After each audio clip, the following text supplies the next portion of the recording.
training as part of the judicial role recruitment process of trainers. This is one of the 3 concurrent sessions this afternoon under the theme Organization and Structure of Judicial Training Institutes.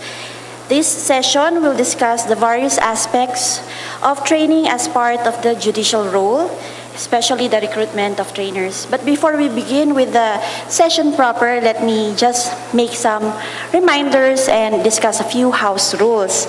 So, reminder for everybody is to please wear your ID throughout the duration of the conference. That is for security reasons. And then we request everyone to please switch off your mobile phones and other electronic gadgets or to keep it in silent mode. In order to adhere to our program schedules, we will be dispensing with the introduction of lectures. The profiles of our lecturers are already found in our kits. Likewise, to adhere to our program schedules, we request our speakers to keep within the time limit of 25 minutes each. So as you can see, there's the light, the green, yellow, and red light. The green will signify the start of your presentation. The yellow light will light on in order to warn you that you have 5 more minutes to wind up your presentation. And finally, the red light is to notify you to signal the end of the time allotted for your presentation. And then, should we still have time after our speakers have concluded their presentation, we may have an open forum. And then for those of you who have questions, you may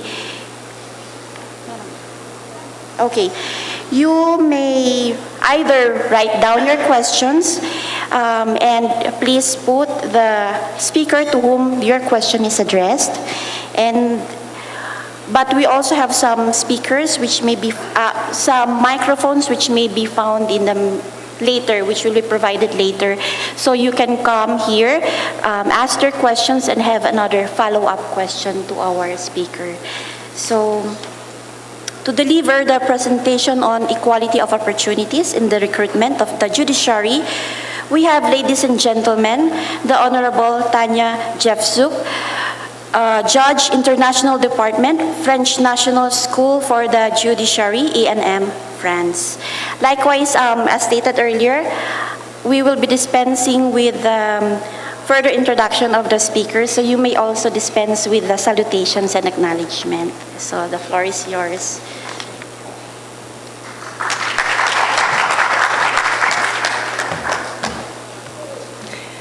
Thank you, Nerina. So I will speak in French, so you can use your headset and put the channel 1 or 2. Are you ready? So let's go in French.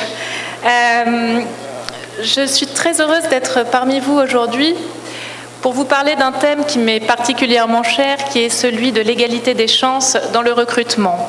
On est un petit peu à la marge du thème de la formation, on se situe en amont, mais il est très important d'avoir un recrutement qui est à l'image de la société si nous voulons former des magistrats qui auront une légitimité pour rendre la justice dans nos sociétés. C'est un thème auquel je tiens particulièrement également parce qu'il reflète un petit peu mon parcours et c'est pourquoi je vais vous parler de l'expérience française et de l'expérience de l'ENM, de l'École nationale de la magistrature, dans le recrutement, dans l'égalité des chances dans le recrutement.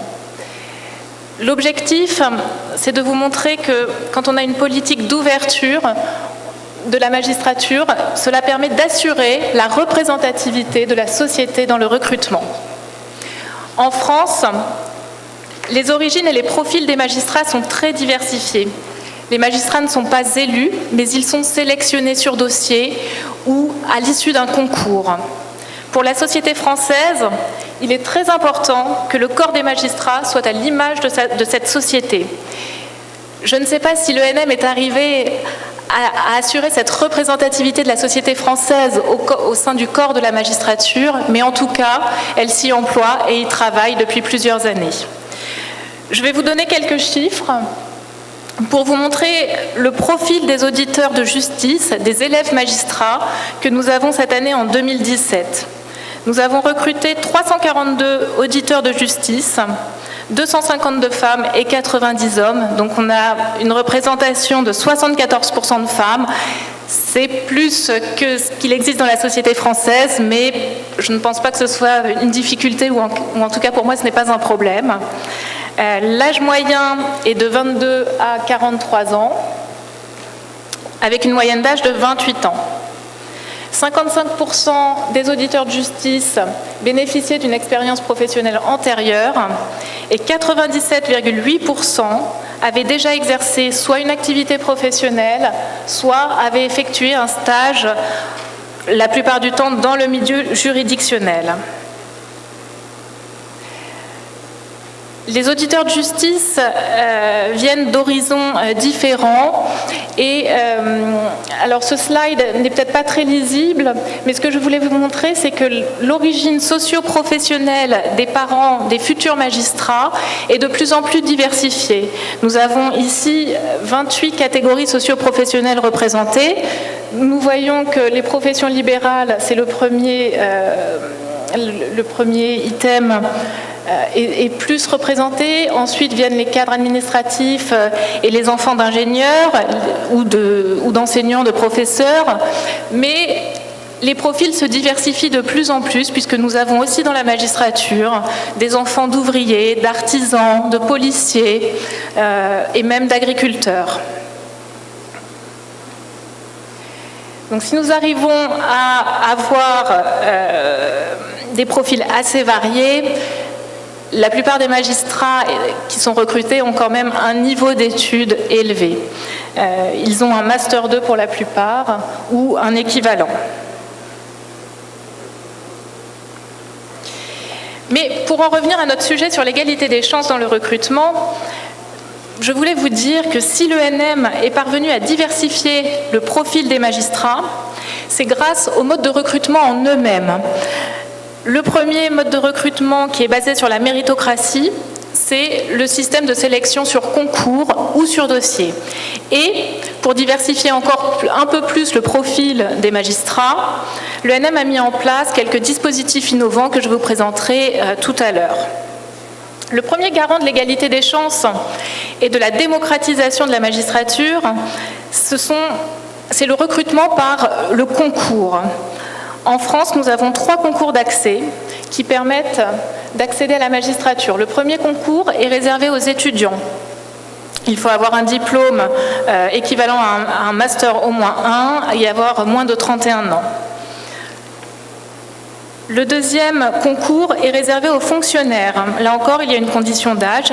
Il n'y a pas de condition de diplôme, mais il faut avoir une ancienneté d'au moins 4 ans d'exercice professionnel dans la fonction publique. Le troisième concours est réservé aux professionnels du secteur privé. Il faut justifier d'au moins 8 ans d'exercice professionnel. Il n'y a pas de condition de diplôme. Mais il faut avoir exercé dans un domaine qui est un lien quand même avec le juridique.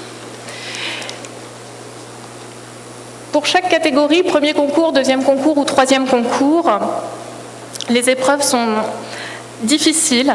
Elles regroupent des épreuves juridiques, des épreuves techniques. Nous avons une procédure en 2 temps. Tout d'abord, une phase de sélection du concours d'admission, où on a des épreuves d'admission, et puis ensuite nous avons des épreuves orales d'admissibilité. C'est un concours qui se veut difficile parce que nous estimons que le métier de magistrat ne s'invente pas. Si nous voulons accompagner les élèves magistrats lors de leur formation vers l'excellence, nous devons avoir dès le départ des futurs magistrats qui disposent de toutes les compétences, le savoir-faire et surtout les connaissances techniques et les connaissances scientifiques dès le départ, si nous voulons après assurer une formation qui soit efficace. Cette sélection permet aussi d'assurer la légitimité des magistrats. car seule la compétence, vu que les magistrats sont recrutés sur concours, seule cette compétence assurera leur légitimité à rendre la justice au nom de la société française. Et pour compléter ce dispositif d'accès à la magistrature par concours, il nous faut aussi un jury qui soit impartial et indépendant. En France, le jury est nommé par arrêté du garde des Sceaux. Il est constitué de 11 membres et ces membres sont sélectionnés sur proposition du conseil d'administration de l'ENM. Mais l'ENM voulait encore plus diversifier les profils accédant à la magistrature. Et pour cela, également une sélection sur dossier avec des conditions d'ancienneté un petit peu différentes par rapport au recrutement sur titre dont je viens de vous parler. Mais là encore, ça répond à un besoin d'ouverture à la diversité sociale et ça permet un apport d'expérience qui donne la possibilité à des personnes qui n'avaient pas le niveau requis en termes de diplôme pour passer le premier, le deuxième ou le troisième concours, d'accéder à la magistrature.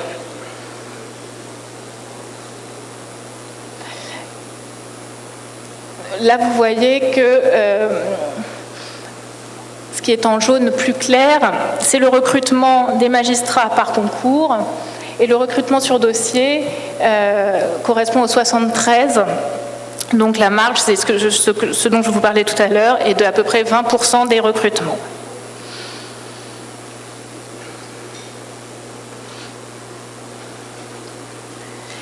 Mais là encore, l'ENM ne s'est pas contenté d'ouvrir sa politique de recrutement sur le concours ou par titre. Elle a mis en place des dispositifs innovants pour favoriser un peu plus l'égalité des chances dans le recrutement. L'ENM est parti du constat que de plus en plus d'étudiants ne se contentaient pas d'une préparation pour passer les concours en université, mais ils passaient en plus par des classes préparatoires privées, des classes souvent coûteuses, dont les budgets, je ne sais pas si ça vous parlera, mais en France peuvent atteindre 3 000, 4 000 ou 5 000 euros pour préparer le concours de la magistrature. Les étudiants estiment en effet qu'ils ne sont pas assez bien préparés dans les universités françaises, à tort ou à raison, mais en tout cas le constat est là, c'est que de plus en plus passent par cette voie de la classe préparatoire privée. Du coup, l'ENM a réagi et dès 2008, elle a créé des classes préparatoires. 3 classes préparatoires en France, dans 3 régions différentes, à Bordeaux dans le sud-ouest, à Douai dans le nord et à Paris. Chaque année, c'est 54 élèves qui sont admis dans ces classes, c'est-à-dire 18 par classe. Et ces 3 classes préparatoires, donc on appelle égalité des chances, sélectionnent les élèves sur des critères méritocratiques et sociaux. Il faut être tout d'abord titulaire des diplômes requis, c'est certain. Il faut avoir un mérite universitaire. Alors c'est vrai qu'on va examiner le dossier, s'il y a eu des mentions chaque année, mais surtout nous allons prendre en compte des critères sociaux. Quelles sont les ressources du foyer, si les élèves ont été boursiers ou pas, et quelle est leur origine géographique. S'ils viennent, on va privilégier les étudiants qui viennent des zones urbaines sensibles. Les objectifs est évidemment, là encore, de favoriser la diversité de recrutement et d'accompagner les candidats qui sont motivés et qui sont méritants et qui sont issus de milieux sociaux plus défavorisés ou de zones urbaines sensibles, de les accompagner dans leur volonté de devenir et d'accéder à la magistrature. Le taux de réussite est plutôt bon dans ces classes préparatoires. On atteint entre 15 et 20% chaque année, alors que les étudiants qui passent le premier concours sans être passés par cette classe préparatoire dite égalité des chances accèdent à la magistrature à peu près entre 9 et 10%. Si les étudiants qui ont suivi ces classes préparatoires échouent malheureusement au concours d'accès de la magistrature, ça leur permet quand même d'avoir une formation efficace pour passer d'autres concours de la fonction publique ou le concours d'avocat. Là encore, du coup, ça permet de diversifier les profils, non plus dans la magistrature, mais dans le monde judiciaire en général. Le programme pédagogique des classes préparatoires est voté en conseil d'administration de l'ENM. La première partie donc, sera consacrée à préparer l'épreuve d'admissibilité. On aura des examens blancs, des enseignements de culture générale, des enseignements de droit civil, de procédure civile, de droit public. Et puis la deuxième partie sera consacrée aux épreuves d'admission avec, pareil, des préparations aux épreuves d'admission en matière de droit de l'entreprise, en matière de droit judiciaire européen, de droit international privé. Et on va organiser des galops d'essai, des sessions, des sessions tests pour des simulations pour préparer les étudiants au concours. Hormis ces classes préparatoires, l'ENM a récemment mis en place un dispositif peut-être encore plus innovant, qui est tout récent puisqu'il s'agit d'une convention qui a été signée le 11 septembre 2017 entre l'ENM, la Cour d'appel de Rennes, donc qui est une région, qui est une ville en Bretagne, dans l'ouest de la France, et 3 universités de cette région, afin de créer un Master 2, dit préparation au concours de l'ENM. Il y a un cahier des charges qui est défini dans la convention. Il y a un conseil pédagogique qui est mis en place et nous allons évaluer les résultats. L'objectif de cette convention, c'est de créer un pôle régional d'excellence. Il y a 40 places. Les étudiants seront sélectionnés sur dossier par les 3 universités. C'est une sélection qui se fera en commun dans les universités. Et elles vont devoir préparer 492 heures de cours à concevoir. L'engagement est qu'il y ait une trentaine de devoirs corrigés par an, avec une mise en commun des sujets dans les universités. Le but, c'est toujours que les étudiants puissent accéder à la meilleure formation possible près de chez eux, qu'ils n'aient pas forcément à se déplacer vers Paris, et qu'ils puissent rester dans leur région et accéder à des préparations dédiées au sein de l'université, c'est-à-dire des formations qui sont publiques, gratuites, si ce n'est à payer les frais de scolarité dans l'université, qui en France sont des frais qui sont extrêmement faibles, en tout cas par rapport au coût de préparation privée. Les étudiants qui sortiront donc de ce Master 2 auront donc une formation diplômante qui vont les préparer au concours de l'ENM, et si malheureusement ils échouent, ils pourront grâce à cela aussi quand même préparer d'autres concours également de la fonction publique ou là encore le concours d'avocat.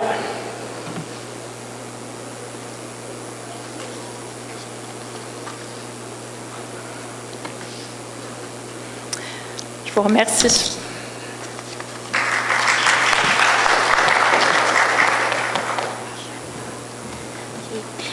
May I now call on the Honorable Ms. Sarah Dupont, Deputy Director, French National School for the Judiciary, ENM, France, to deliver her paper on the internship as part of the training relationship between judicial training institutes and courts.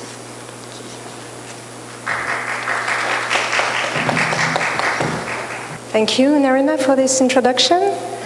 I will speak in French too, and I'm sorry because my presentation is in French too, so I'm the bad student of the day. I hope you will understand through the translation and don't hesitate to ask any questions if you have, so if you can put your headsets on. Donc, je voulais d'abord, pour commencer, remercier évidemment l'IOJT pour m'avoir invité à participer à cette conférence et à m'exprimer devant vous. C'est effectivement un grand honneur. Et puis, je voulais aussi saluer tout le travail d'organisation qui a été réalisé par l'équipe de l'IOJT. C'est un vrai travail de titan qui a été réalisé et je crois que c'est important de le saluer.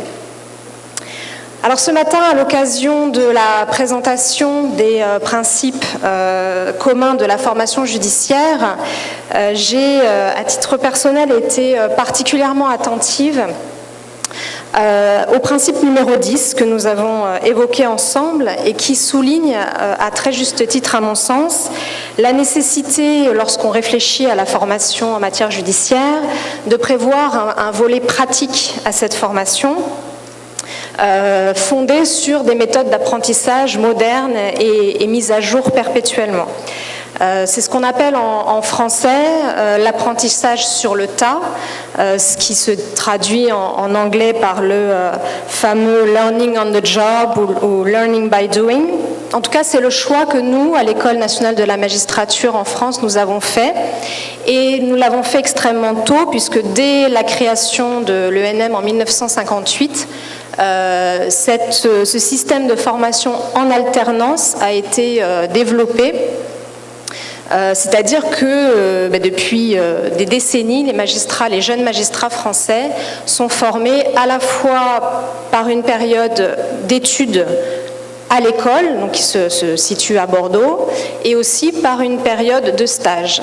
Et ce qu'il faut bien comprendre, c'est que la période de stage, finalement, recouvre la majeure partie du temps de formation, puisque nos auditeurs de justice, nos futurs magistrats, passent tous, qu'ils soient issus de la faculté, qu'ils soient issus de l'université ou qu'ils soient en reconversion professionnelle, comme vous l'a expliqué Tania, ils passent tous au moins 60% de leur temps de formation en stage, donc en dehors de notre école, de notre institut de formation. Alors quand je parle de stage, c'est au sens large, c'est-à-dire que nous organisons de très nombreux stages qui ne sont pas seulement des stages en juridiction, puisque nos futurs magistrats réalisent notamment un stage en cabinet d'avocat, qui est un stage relativement long, puisqu'il dure 3 mois. Ils font également un stage au sein des services de police. Ils font un stage au sein de l'administration pénitentiaire dans une prison, un véritable stage d'observation, de surveillant de l'administration pénitentiaire. Et on leur demande également de faire un stage qu'on appelle un stage extérieur, c'est-à-dire un stage dans une autre administration, une entreprise privée, une autre institution que l'institution judiciaire pour découvrir un autre horizon professionnel. Alors ce qui nous intéresse surtout aujourd'hui, ce ne sont pas ces stages que je viens de vous décrire, mais plutôt le stage en juridiction, qui est vraiment le stage cœur de métier, là où les futurs magistrats vont apprendre leur métier.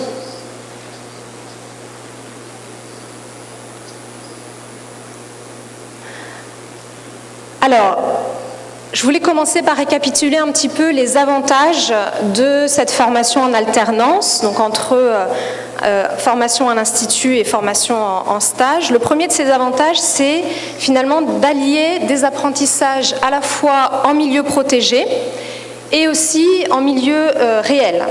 Nous savons tous que le métier de magistrat est un métier éminemment complexe, qui nécessite de mobiliser des capacités, des compétences très diversifiées. Et cette mobilisation ne peut se faire que par le biais d'un apprentissage qui se veut progressif.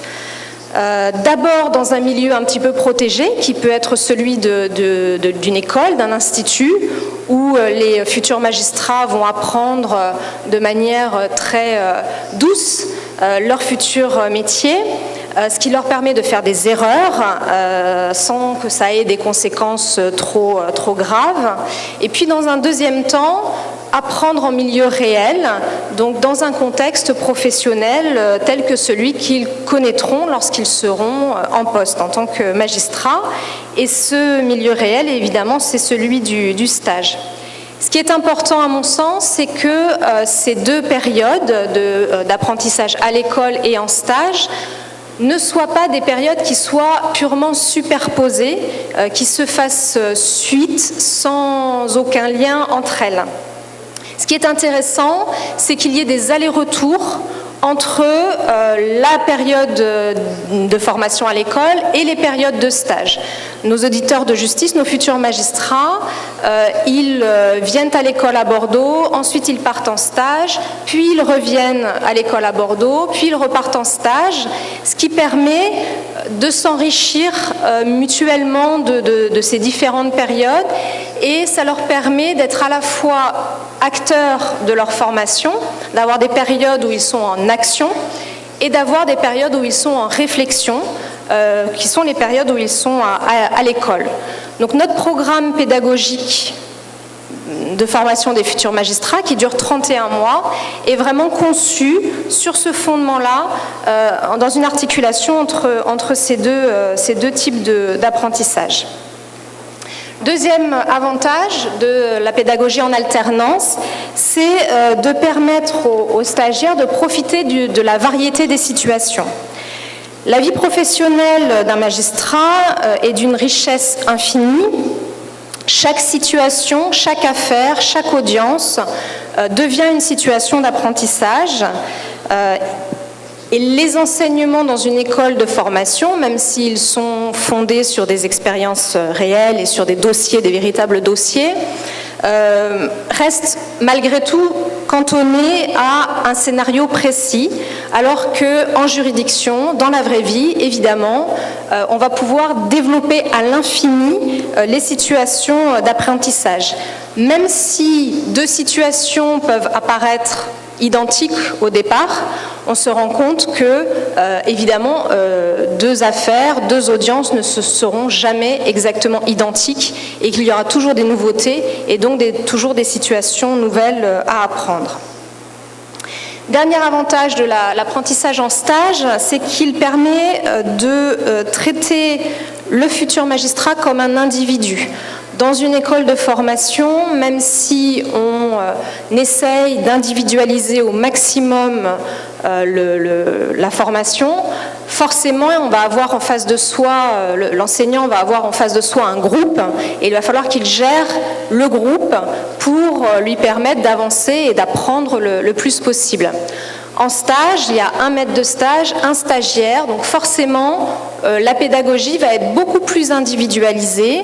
Le maître de stage va tenir compte des forces, des faiblesses de son stagiaire et va essayer de le faire progresser à son rythme et donc tenir compte beaucoup plus des spécificités de sa situation.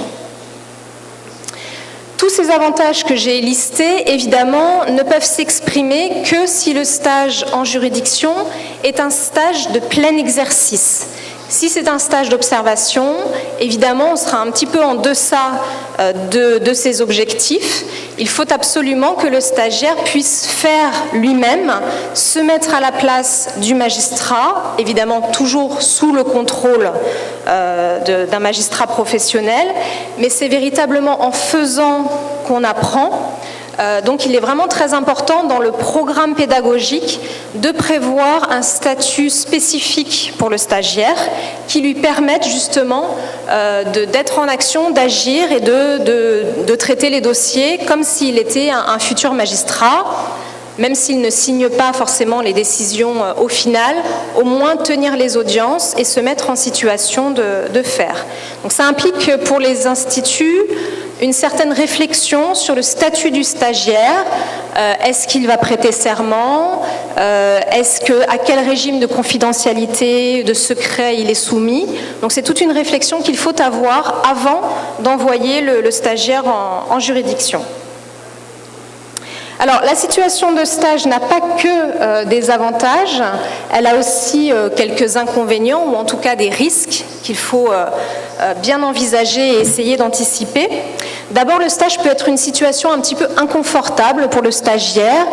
En France, le stage en juridiction des futurs magistrats dure 10 mois, donc c'est assez long. Ça peut être compliqué pour le stagiaire de se sentir perpétuellement observé, évalué par ses maîtres de stage.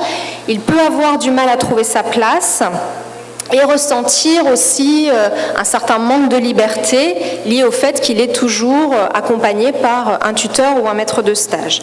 Donc ça, c'est quelque chose qu'il faut avoir à l'esprit, qu'il faut essayer d'anticiper pour que les choses se passent du mieux possible.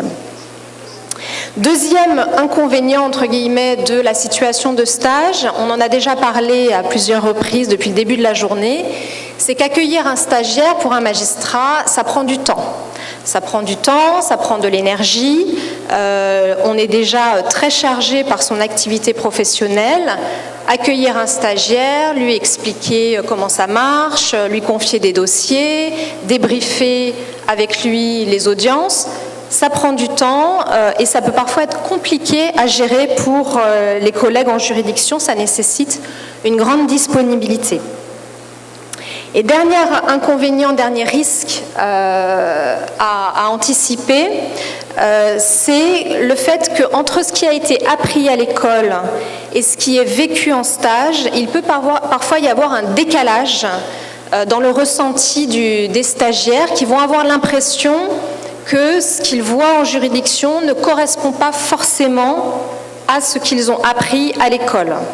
C'est une espèce de conflit, j'appelle ça un conflit de modèles entre le modèle de l'école et le modèle de la vraie vie. Alors, ce décalage n'est pas du tout spécifique à la formation judiciaire, hein, c'est quelque chose qu'on retrouve dans toutes les situations de formation en alternance et dont, à mon avis, il ne faut pas s'inquiéter, puisqu'en fait, il est totalement naturel qu'il y ait cette différence, ce ressenti de différence, dans la mesure où, à l'école, on est quand même relativement protégé d'un certain nombre de contraintes que l'on vit en juridiction, notamment les contraintes d'efficacité, de temps. À l'école, on prend le temps de faire les choses à fond, de manière très détaillée.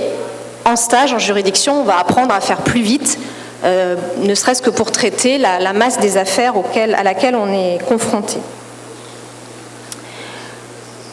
Alors pour contourner ces risques et garantir que les avantages de la situation de stage s'expriment clairement, je pense qu'il est de la responsabilité de l'Institut de formation, d'une part, d'assurer la continuité entre période d'études théoriques et période de stage, et d'autre part, de mettre en place un réseau de professionnels sur le terrain, en juridiction, chargés de la formation, pour que ces personnes soient le relais de l'Institut de formation.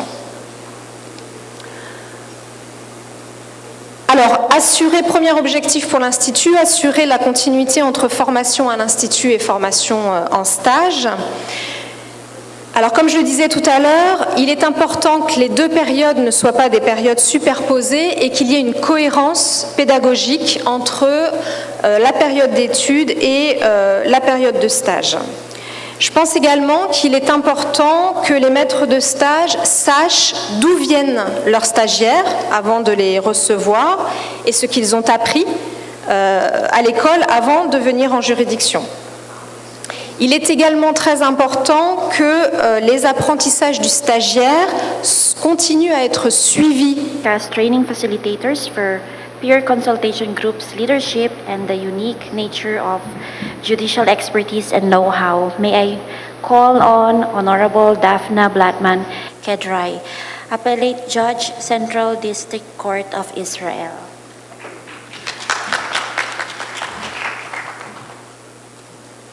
Hello, I'm happy to be here. I'm quite excited about it. And it's an opportunity to present an innovation in judicial training. It is about learning community, how to transfer the judicial, the court system to become a learning community. And the name of the subject I will talk about is Peer Group Consultation as a Judicial Training Model. It is based on experience acquired in the Israeli Magistrate Court of the Central District between the years 2010 to 2015. In these years, I was the president of these courts and led the whole relevant project with the help of my consultants, Dr. Ori Landau and Boaz Monk, and I will share with you some of my insights. I have two presentations in this convention about this model. The first is today, now. It is about the theoretical foundation of this model.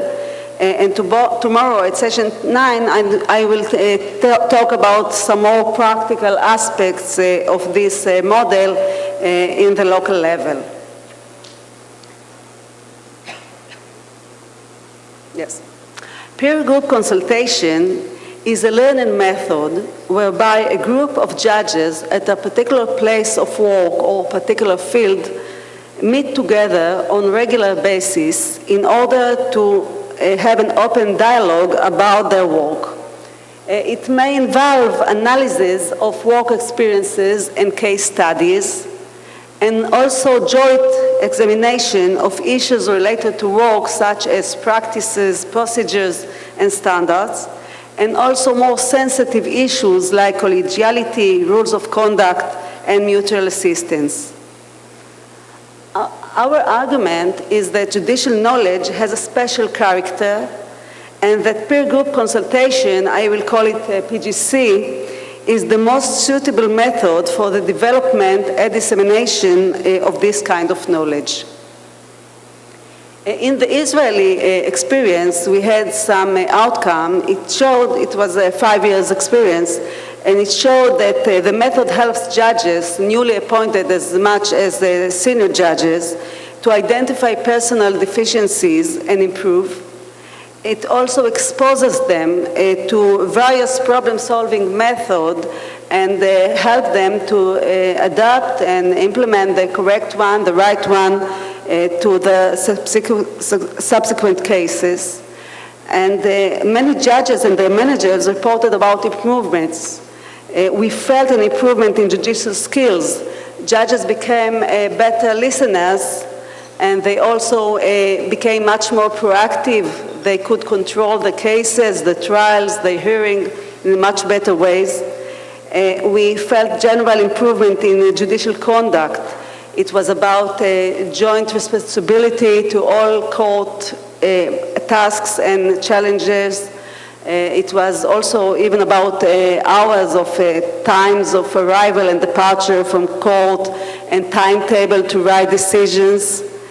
They also reported about a sense of security, team spirit, a sense of belonging and friendship in court, and it is, of course, it increased the judge's satisfaction from work, and it is, of course, benefit to the organization.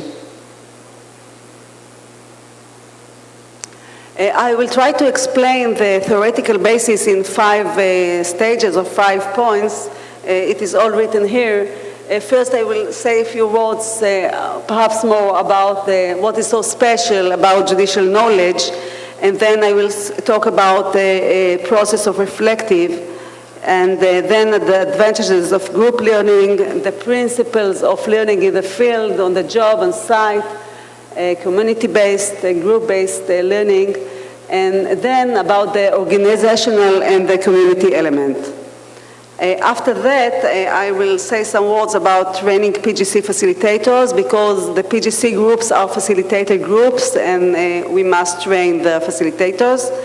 And also about the very important role of the National Institute in developing the PGC. So what is special about judicial knowledge?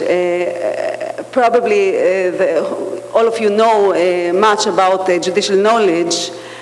So let me just demonstrate it. And please imagine that you are a new appointed judge, and you come for the first time to your courthouse and to your courtroom, and you sit for the first time on the throne of justice and have your first case. And now imagine that 10 years have passed, and you are again in the same courthouse and have a very similar case. But it's different now, and we can all feel the difference, because you read the written argument in a different way, and you know immediately what is the essence of the conflict, and then you can allocate the correct time for this coming hearing, and you can also pre-plan the next hearings, whether you will have, if you'll have another pre-trials and how many. And you know also in which pre-trial motion to decide now before hearing and which to be left to the hearing itself and to decide them after hearing the parties. And you will enter your courtroom in a different way, and you know to who party to apply first and what kind of question to be asked in order to get right into the point to have an efficient hearing. And if one of the parties will violate the court dignity, you will know how to respond to it. And you will also know when and if to suggest the party's settlement. And it is knowledge. It's the knowledge of judging. It's the know-how to be a judge. It is the practical know-how. It is about examples, metaphors, images, practical principles, scenarios, and rules of thumb that judges accrue in the course of their work. This knowledge has less to do with the problem solving than with problem setting. This knowledge is experience-based knowledge. Our experts call it sometimes judicial art and craft or judicial artistry. It is known by scientists as the knowledge in action or knowledge in practice, and it is also called tacit knowledge. It is tacit not because it is hidden, but because it's so obvious. It's there, and as judges, we don't even think about it. So I think it's very understood that it's very important knowledge, and the question is how to share it among judges. If this knowledge is tacit, so how can we surface it, how can we derive it, and how can we transfer it to all judges in order to make them more professional judges? And the answer to that is in the principle of reflection. The learning in practice, the reflection in practice approach. And it is known that professionals can learn from their experience only by observation. If they observe their experience and learn from the success, the reason for success, as much from the reasons and for their failures. And this reflection principles and approach was adopted also in the judicial training. As you can see, reflection in practice is the best form of judicial training, making it possible to observe, process, and critically examine the judicial knowledge. It is also one of the suggested principles of judicial training. We heard today that there is a new draft about judicial training principles, which we can also, the Article 10 there is about reflection as well as a method. But here we can see that these principles, the first is about this judicial knowledge, it's about problems encountered on a daily basis, and the second is about the reflection, it's about critical reflection, reinterpretation of learning's experience. And then are the principles of judge-led, and that the subject will be defined jointly by judges and the inspector. And our innovation in the PGC method is to add to these principles other very important principles, adding an in the field, on the job, on site, the community-based and the group-based elements.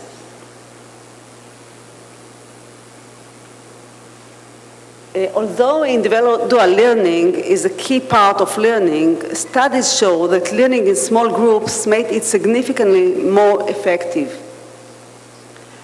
It was also proved that the closer the learning is to the field and the context of the professional's daily work, the more effective it is. When judges learn with his colleagues in the same courthouse, They have a mutual target. They all want to improve the professionality of the court. They all want to be more professional, and that's why they have they have motivation to continue and to succeed in this learning. And you can find the references to these claims in the paper, in our paper. It's in the disc that we received. Learning in the field is also the perfect answer to the very known problem of transfer of learning. And as you can see, out of billions of dollars invested by business and industry in training, only about 10% produce the required results. That is to say, produce an actual transfer of knowledge, skills, or behavior from training context to that of daily work. Learning in the field is an answer to these difficulties, and as you can see, it has a lot of advantages, and I will show some of them. Learning when it's in the group learning in court, then learning is carried out at the workplace. It's easy, it's flexible to organize. It's very comfortable to the judges. They don't have to pack their suitcases and to go away from home or from workplace. They don't leave work for a long time. And it's there, so they have the motivation to participate in. Learning takes place shortly after the dilemma has arisen, so it's an answer for a need.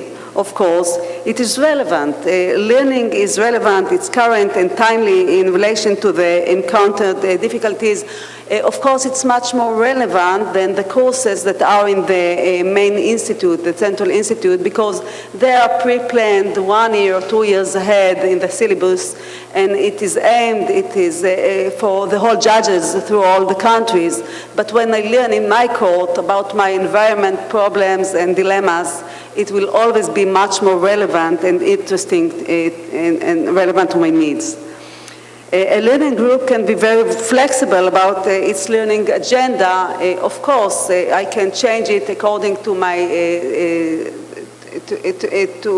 different problems that arisen in my court, and I can change the subject of the learning.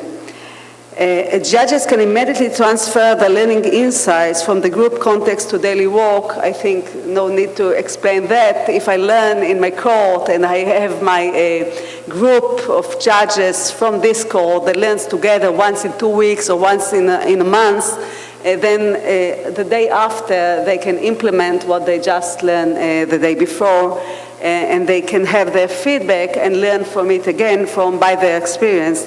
And it is the last point there, the judges can share learning outcome with the group colleagues. We add to these elements about tacit knowledge and reflection, and in the group, another element that is of the learning community.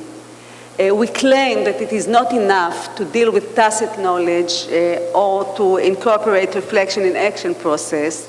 And it's also not enough to do it on the job, on-site learning groups, but the whole organization must become into a learning community.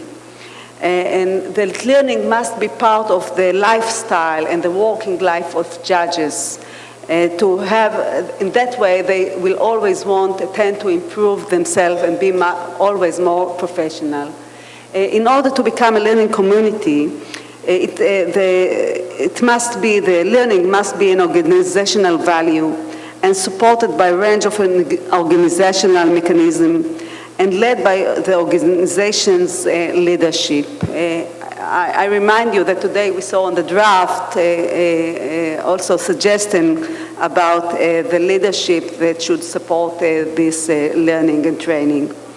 And that's what we did in Israel in the magistrate court. We had our groups of judges that learn, every court had a group of judges that learn on the job and about its own deficiencies and its own local learning and problems. And we think we succeeded. We had great outcomes. I will say more about these challenges tomorrow in the other session. As I said, those groups are facilitator groups, and we had to train the facilitators. So our principles for facilitators training is to do it to follow the same principles like the PGC groups. So it must be on the local context, and that's why the facilitators are professional facilitators, but they are judges themselves. They should come from the same courthouse where the group is, and we recommend that they will be the leader judges there, the chief judges or senior judges of these courts. We also train the facilitators. They should be trained in the local context, on the site, on job, and that's why my facilitators in Israel were my vice president, and we had together a facilitator course in the managerial meeting that took place once in 2 weeks in a court. And we learned that together to facilitate, and we also practice facilitation in the same way that judges practice their judicial knowledge when our meeting, managerial meeting, functioned as facilitated groups, and we learned that together how to facilitate, and our case studies were about facilitating, while the groups in the course were about judicial learning. I will end my presentation talking about the important role of the National Judicial Training Center. Well, PGC is an innovation, and it means that judges learn all over the country in the different courts. And it's not just a matter of learning, it's also an organizational issue. And that's why there should be a center and a central institute that will lead the whole organization of this learning. And it should pre-plan and lead the whole project. So it should establish the values and institutional policy, recommend that it will do it with the high court judges, and it should integrate the PGC system with the traditional training program, and also develop a fully fledged peer group consultation model. You can see the several points of development. There's a lot to do developing the model and the implementation model and the training model. And also, we suggest that it will suggest few models that different courts can adjust and have their own interpretation on these models. The main institute should cultivate the PGC learning culture throughout the court system, and initiate and establish the PGC system with close collaboration with the court's president, because the court presidents should lead in every court its learning. It should also train the leading position holders in courts with this practice and provide professional support. It might be with consultants or giving advices all over the courts and the presidents. It should manage the system in terms of allocation, the management and management of resources, and also establish procedures for assessing, monitoring, and studying the system progression and drawing lessons for improvement. It's an innovation, and it should learn from the application and always get improved with the system. And the last, it should manage the knowledge produced within the groups, because the judges in the groups probably will have many ideas and many methods and best practices. So there is someone to collect all this in order to learn from it and to transfer it from one court to another. That is. Thank you.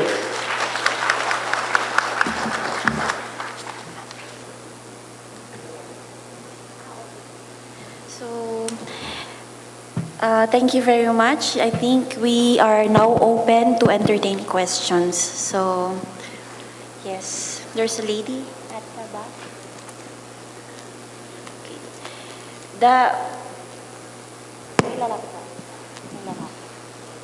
May mic? Okay.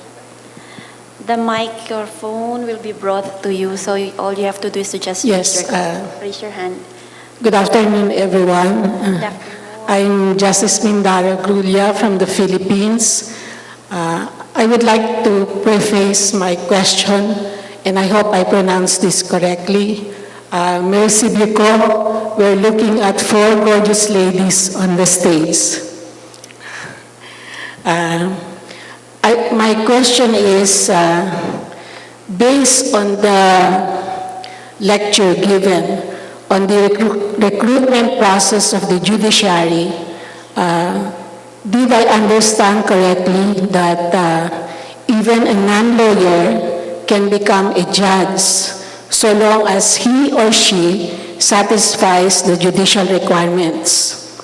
Now, I can understand that the intent there is to democratize the judicial recruitment process, and you also have a jury system. But from my understanding and from what we have learned, basically, the work of a judge is the interpretation of the law. And, excuse me. And the appointment of the judge, in the appointment of the judge, can we say that such appointment of the judge is that he or she is truly competent and qualified to be a judge? And regarding the age, I noted that the age requirement starts from age 22 onwards to 43 years old. Now, also from my learning, you gain wisdom as you grow older. So in the Philippines, I know that you do not get appointed unless you meet a certain number of years as having practice in the field of law. I think the question may be answered by... My question was, can we truly say that in the appointment of a judge based on your recruitment process, can we say that that judge is truly competent and qualified? Okay. Honorable Tanya or Honorable Sarah, you may answer the question. Oui, je vais répondre en français encore. Alors, c'est vrai que souvent, on peut trouver que les juges français commencent jeunes. Tel a été mon cas, j'ai intégré la magistrature à 23 ans. Maintenant, pour devenir magistrat, comme je l'ai expliqué, il y a un concours qui est très difficile. Les étudiants qui répondent aux critères de diplôme passent ce concours et la sélection est à peu près entre 9 et 10% des candidats qui ont passé le concours qui sont sélectionnés pour devenir juges. Ils ont donc toutes les compétences à la base pour accéder et devenir magistrat. Et c'est tout l'enjeu de la formation qui est ensuite développée à l'ENM, comme l'a présenté Sarah, qui alterne une phase à l'école avec des enseignements plus généraux, mais déjà tournés vers la pratique, et la phase de stage avec cette alternance entre la phase d'apprentissage à l'école et la phase d'apprentissage en juridiction. Ce qui fait que quand on a fini l'école au bout de 31 mois, même si on est encore jeune, on est, je trouve, suffisamment armé pour commencer nos premières fonctions. Certes, l'expérience va s'acquérir au fur et à mesure, c'est certain. Mais la formation, en tout cas c'est comme ça que personnellement moi je l'ai ressenti, la formation est très bien faite et quand on commence nos fonctions, je peux vous assurer qu'on se sent prêt à les assumer. On va apprendre tout le long et on va apprendre des collègues plus anciens évidemment, mais la base est là, donc elle s'améliorera et au fur et à mesure de l'expérience après. Si je peux compléter? Oui. Yes, yes. Par rapport à votre question sur la reconversion professionnelle, sur le fait qu'effectivement en France, on considère qu'il n'y a pas que les anciens avocats qui peuvent devenir magistrats, pas que les anciens greffiers non plus qui peuvent devenir magistrats. Effectivement, vous avez bien compris, nous considérons que finalement, n'importe quel professionnel peut devenir magistrat, peut changer de vie professionnelle en cours de carrière et devenir magistrat. On forme actuellement des enseignants, des policiers, des gens qui viennent du milieu privé, des cadres bancaires, des médecins.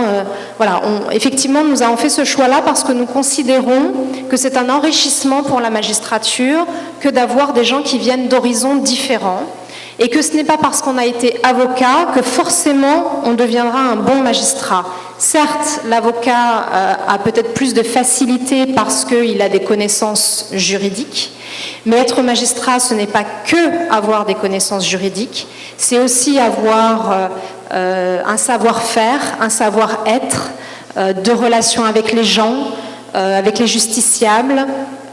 Voilà, c'est aussi beaucoup d'autres compétences que celles de la pure technique juridique qui peut s'apprendre. Hein, même si on n'y connaît rien en droit, à 30 ans, à 40 ans, si on a envie de s'y mettre, on peut le faire, alors que les qualités humaines sont parfois plus difficiles à acquérir. Donc oui, nous avons fait ce choix-là et nous en sommes très satisfaits parce que nous avons, de ce fait, dans la magistrature, des gens extrêmement différents qui apportent aussi une expérience différente qui peut être très utile pour rendre la justice. Yes, you signified your intention to ask a question. Okay.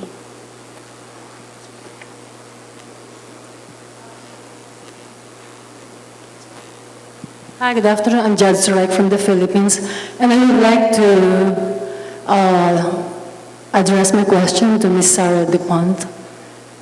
Yeah. You were talking about internship. My question is, how long will the schooling and internship take? That's one. Second, if the intern fails in the evaluation, is he given a chance to undergo another internship? And the third is, if the intern passes the evaluation, is he assured of an appointment to the judiciary?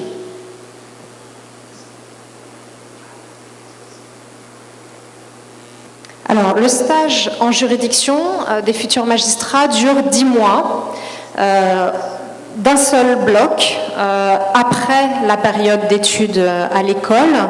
Et ces 10 mois sont découpés.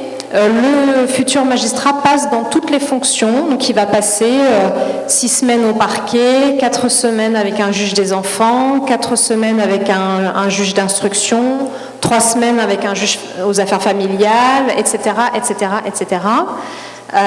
Et effectivement, si à la fin il ne réussit pas le processus d'évaluation, il y a la possibilité de lui faire recommencer cette année de stage, ces 10 mois de stage. Il ne recommence pas la partie théorique à l'école, il recommence uniquement la partie stage. S'il réussit le processus d'évaluation, à ce moment-là, effectivement, il est nommé magistrat.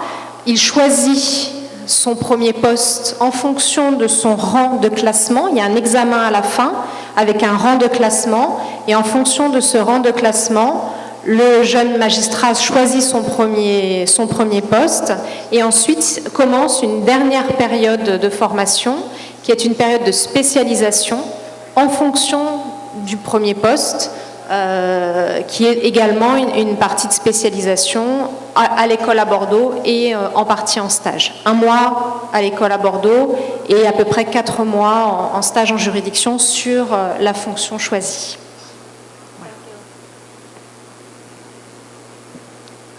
Are there more questions?